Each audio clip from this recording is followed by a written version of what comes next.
आगे बढ़ेंगे और खबर शामिल कर लेंगे मरीज से राशिद गुलफराज अब्बासी की रिपोर्ट के मुताबिक, जहां पर इंक्रोचमेंट के खिलाफ भरपूर ऑपरेशन किया गया है।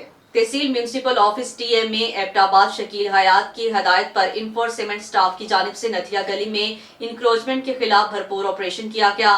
गैर कानूनी तजावुजात को मस्मार कर दिया गया। शहर भर से गैर कानूनी इंक्रोचमेंट, आर्जी और पुख्ता तजावीज का खात्मा करना अवलीन तरजीह है।